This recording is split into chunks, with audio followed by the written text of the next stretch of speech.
Hi മക്കളെ, Leeds അക്കാദമിയുടെ പുതിയ വീഡിയോയിലേക്ക് ഏവർക്കും സ്വാഗതം. നമുക്കിന്ന് ഹിസ്റ്ററി പഠിക്കാം. ഹിസ്റ്ററിയുടെ ചാപ്റ്റർ 5ാമത്തെ chapter demography trends in India. Demography എന്താണ്, പോപ്പുലേഷൻ എന്താണ്, ഇൻഡിക്കേറ്റേഴ്സ് ഓഫ് ഡെമോഗ്രഫി എന്താണെന്നാണ് നമ്മൾ ഈ ചാപ്റ്റർ. സിമ്പിൾ ചാപ്റ്ററാണ്, എല്ലാവർക്കും നല്ലോണം സ്കോർ ചെയ്യാൻ പറ്റുന്ന ചാപ്റ്റർ കേട്ടോ.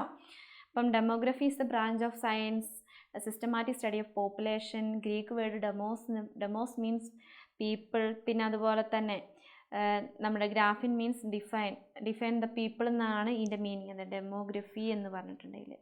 പിന്നെ പോപ്പുലേഷൻ എന്ന് പറഞ്ഞാൽ യുണൈറ്റഡ് നേഷൻ പോപ്പുലേഷൻ ഫണ്ട്, അതായത് ജനസംഖ്യ കണക്കാക്കുന്നത് എങ്ങനെയാണെന്നാണ് നമ്മളിനി പഠിക്കാൻ പോകുന്നത്. ജനസംഖ്യ കണക്കാക്കുന്നത് 2 മെത്തേഡിലൂടെയാണ് നമുക്ക് പോപ്പുലേഷൻ കണക്കാക്കുന്നത്, സെൻസസും സർവേയും. അപ്പോൾ നമ്മുടെ സർവേ കഴിഞ്ഞത് 2011 പിന്നീടുള്ളത് 2021. കോവിഡിന് കാരണം നിർത്തിവെച്ചിരിക്കുകയാണ്.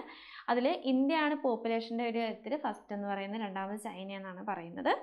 പിന്നെ 10 വർഷം കൂടുന്തോറുമ്പോഴാണ് പോപ്പുലേഷൻ കണക്കാക്കുന്നത്. പിന്നെ ഇന്ത്യൻ്റെ കൺട്രോൾ, അതായത് പോപ്പുലേഷനെ കണക്കാക്കുന്ന ഇന്ത്യൻ്റെ കൺട്രോൾ ചെയ്യുന്നതിന് പേരാണ് registrar general and census commission of India. 2023 അതായത് ഒരു കണക്ക് വരെ 804.5 കോറും. പിന്നെ ഇന്ത്യ എന്ന് പറയുന്നത് 142. ടോട്ടൽ പോപ്പുലേഷൻ എന്ന് പറയുന്നത് 804.5 കോടിയാണ്. പിന്നെ അതുപോലെ തന്നെ 142.86 ക്രോർ എന്നതാണ് പറയുന്നത്. പിന്നെ ഡെമോഗ്രഫി എന്ന് പറയുന്ന 2 ബ്രാഞ്ചസ് അടങ്ങിയതാണ്. ഒന്നാമത്തേതാണ് social demography. Influence in social, economic and political factors include ചെയ്താണ് സോഷ്യൽ ഡെമോഗ്രഫി എന്ന് പറയുന്നത്. Education, health care, custom norms, family സൈസാണ് സോഷ്യൽ ഡെമോഗ്രഫിയിലുള്ളത്. രണ്ടാമത്താണ് ഫോർമൽ ഡെമോഗ്രഫി എന്ന് പറയുന്നത്. Population affected factors, population size, അതുപോലെ തന്നെ ഏജ് സ്ട്രക്ചർ, ജെൻഡർ റേഷ്യോനെ കണക്കാക്കുന്നതാണ് ഫോർമൽ ഡെമോഗ്രഫി. ഇതിൽ നമുക്ക് ഫോർമൽ ഡെമോഗ്രഫിനെ കുറിച്ചാണ് പഠിക്കുന്നത്. അപ്പോൾ അതിൽ വരുന്നതാണ് ഇൻഡിക്കേറ്റേഴ്സ് ഓഫ് ഡെമോഗ്രഫി. എന്തൊക്കെയാണ്? മൈഗ്രേഷൻ, ഇതൊക്കെ ഇമ്പോർട്ടൻ്റ് ആയിട്ട്. Migration, birth rate and death rate, population density, female and male ratio and child sex ratio, life expectancy, age structure, dependency ratio. അതിലൊന്നാമത്തെയാണ് മൈഗ്രേറ്റം. നമുക്കറിയാം കുടിയേറി താമസിക്കുന്നത്. അതായത് ഒരാളിപ്പം നമ്മൾ താമസിക്കുന്ന സ്ഥലത്ത് നിന്ന് വേറൊരു സ്ഥലത്തോട്ട് മൈഗ്രേറ്റ് ചെയ്തു പോകുമ്പോൾ അതെന്ത് ചെയ്യുന്നു? പോപ്പുലേഷനെ ഒരു സ്ട്രക്ചറിന് തന്നെ മാറ്റുന്നത്. പോപ്പുലേഷൻ കണക്ക്, ജനസംഖ്യേൻ്റെ കണക്കെടുക്കുമ്പോൾ അതൊരു മൈഗ്രേഷൻ ഫസ്റ്റ് ഇമ്പോർട്ടൻ്റ് ആയിട്ട് അഫക്റ്റ് ചെയ്യുന്നതാണ്. അതായത് 2 ടൈപ്പ് ഉണ്ട്. അതായത് മൈഗ്രേഷൻ എന്ന് പറയുന്നത് 2 തരത്തിലാണുള്ളത്. ഇന്റേണൽ മൈഗ്രേഷൻ എന്ന് പറഞ്ഞിട്ടുണ്ടെങ്കിൽ നമ്മുടെ അതായത് സ്റ്റേറ്റുകൾ തമ്മിലുള്ള മൈഗ്രേറ്റ്, ജോലി ആവശ്യത്തിനായിരിക്കാം, പഠന ആവശ്യത്തിനായിരിക്കാം, എന്താവശ്യത്തിന് വേണ്ടിയും. ഇപ്പം നമ്മൾ വയനാട്ടിൽ നിന്ന് കോഴിക്കോട്ടേക്ക് പോകുന്നതും മൈഗ്രേറ്റ് ചെയ്യുന്നത്, അതായത് ഇൻറ്റേർണൽ മൈഗ്രേഷൻ. ഇൻ്റർനാഷണൽ മൈഗ്രേഷൻ എന്ന് പറഞ്ഞാൽ കൺട്രീസ് തമ്മിൽ മൈഗ്രേറ്റ് ചെയ്യും. കാനഡ, UK അങ്ങനെയുള്ള സ്ഥലങ്ങളിലേക്ക് മൈഗ്രേറ്റ് ചെയ്യുന്നതാണ് ഇൻ്റർനാഷണൽ മൈഗ്രേഷൻ.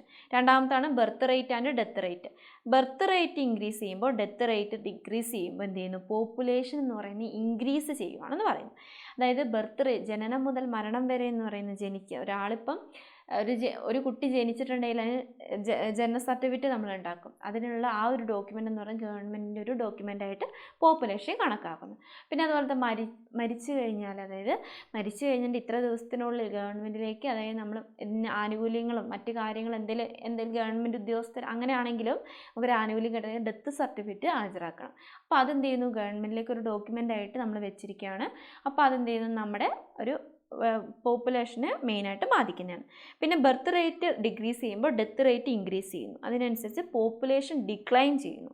പിന്നെ അതുപോലെ തന്നെ ബർത്ത് റേറ്റും death rate are equal, decrease in another region. അതായത് population increase the region but the decrease in another റീജിയനിലേക്ക്. അതായത് ബർത്ത് റേറ്റും ഡെത്ത് റേറ്റും ഈക്വൽ ആകുന്ന സമയത്ത് മൈഗ്രേറ്റ് ചെയ്യുകയാണ് ആളുകളൊക്കെ. പോപ്പുലേഷൻ ഇൻക്രീസ് ചെയ്യുമ്പോൾ മൈഗ്രേറ്റ് ചെയ്യുകയാണ് ചെയ്യുന്നത്. പിന്നെ നമുക്ക് പറയാനുള്ളത് ഡെൻസിറ്റി ഓഫ് പോപ്പുലേഷൻ എന്ന് പറയുന്നത് നമുക്കറിയാം 2011 കണക്ക് പ്രകാരം ഡെൻസിറ്റി ഓഫ് പോപ്പുലേഷൻ ഡൽഹിയാണ് ഹയസ്റ്റ് പോപ്പുലേഷൻ ഡെൻസിറ്റി എന്ന് പറയുന്നത്. അരുണാചൽ പ്രദേശ് ലോവസ്റ്റ്, അതായത് അവിടെ കൂടുതൽ കാടുകളാണ് പ്രദേശം, കൂടുതൽ ആളുകൾ തിങ്ങി താമസിക്കുന്ന സ്ഥലമാണ് ഡൽഹി എന്ന് പറയുന്നത്. Average population per square kilometre, അതായത് ഒരു സ്ക്വയർ കിലോമീറ്റർ അതിർത്തിക്കുള്ളിൽ നമ്മൾ എത്ര ആളുകൾ താമസിക്കുന്നുണ്ടെന്ന് കണക്കാക്കുന്നതാണ് density of population. Density of population കണക്കാക്കുന്നതാണ് total population divide by total land area എന്ന് പറയുന്നത്. നാലാമത്തെയാണ് female and male male ratio and child sex ratio. Number of males per 1000, അതായത് 1000 പുരുഷന്മാരുണ്ടെങ്കിൽ അതിൽ എത്ര സ്ത്രീകൾ ഉള്ളതിൻ്റെ കണക്കിനാണ് എന്ന് പറയുന്നത് നമ്മൾ female and male sex ratio കണക്കാക്കുന്നത്. അതായത് നമുക്കറിയാം എത്ര പുരുഷന്മാരുണ്ട് എത്ര സ്ത്രീകളുണ്ടെന്നുള്ള കണക്കാക്കുന്നതാണ് പറയുന്നത്. 5-ാമത്തെയാണ് ലൈഫ് എക്സ്പെക്റ്റൻസി. അതായത് നമുക്കറിയാം നമ്മുടെ കേരളത്തിൽ അതായത് കൂടുതൽ എഡ്യൂക്കേഷൻ ഉള്ള ആളുകളുണ്ട്. അപ്പോൾ അത്യാവശ്യം വിദ്യാഭ്യാസം അറിവുള്ള ആളുകളാണ്. അപ്പോൾ അവരെന്ത് ചെയ്യുന്നു, ലൈഫ് എക്സ്പെക്റ്റൻസി എന്ന് പറഞ്ഞിട്ടുണ്ടെങ്കിൽ അതായത് നമുക്ക് അത്യാവശ്യം എഡ്യൂക്കേഷൻ ഉണ്ട്, ഫുഡ് അവൈലബിലിറ്റി ഉണ്ട്, കുറേ നമുക്ക് ഇൻഫ്രാസ്ട്രക്ചർ ഫെസിലിറ്റീസ് ഉണ്ട്. പക്ഷെ മറ്റ് സ്റ്റേറ്റുകളെ അപേക്ഷിച്ചിട്ട് നമ്മൾ നോക്കുകയാണെങ്കിൽ നമ്മളാണ് മുന്നിൽ നിൽക്കുന്നത്. അതായത് നമുക്കായിട്ട് ഇവിടെ കേരളത്തിൽ state old age policy in 2012 അതായത് 2030 വന്നിട്ടുള്ളതാണ്. അതായത് അതിൻ്റെ ഹെൽപ്പ് ലൈൻ നമ്പറാണ് ഇവിടെ കൊടുത്തേക്കുന്നത് കേട്ടോ. പിന്നെ ഏജ് സ്ട്രക്ചർ ഓഫ് പോപ്പുലേഷൻ 6 തൊട്ട് 14 വയസ്സുള്ള ചിൽഡ്രൻ ആയിരിക്കും, 15 തൊട്ട് 59 young age, above 60 elders. Old age എന്ന് പറയുന്നത് ഇൻക്രീസ് ചെയ്യുമ്പോൾ യങ് ഏജ് എന്നാണ് ഡിക്രീസ് ചെയ്യുന്നത്. അതായത് ഇതെല്ലാം പോപ്പുലേഷനെ ഇൻഡിക്കേറ്റ് ചെയ്യുന്ന ഫാക്ടേഴ്സാണ്. അതായത് ഇത്രയും കാര്യങ്ങളൊക്കെ നമ്മൾ കണക്കാക്കിയിട്ടാണ് നമ്മൾ രാജ്യത്തിൻ്റെ എത്ര വർഷം 10 വർഷം തോറും നമ്മൾ ആധാറൊക്കെ നമ്മൾ പുതുക്കുമ്പോൾ എന്ത് ചെയ്യുന്നു, നമുക്കറിയാം എത്ര ആൾക്കാർ ജീവിച്ചിരിക്കുന്നത് ഗവൺമെൻറ്റിന് അത് കിട്ടുകയാണ് ചെയ്യുന്നത്. പിന്നെയുള്ളത് dependency ratio, working age population. അതായത് നമ്മൾ ഇത്ര വയസ്സ് മുതൽ 15 to 64 വയസ്സ് വരെ നമുക്ക് എന്താണ് വർക്കിംഗ് ഏജ് പോപ്പുലേഷൻ, അതായത് ജോലി ചെയ്യാനുള്ള ഒരു ഏജ് ആണെന്ന് പറയുന്നു. അതിന് മുന്നേയൊക്കെ നമ്മൾ ഡിപ്പെൻഡ് ചെയ്ത് മാതാപിതാക്കളുമായിട്ട് ഡിപ്പെൻഡ് ചെയ്തിട്ടായിരുന്നു ജീവിക്കുന്നത്.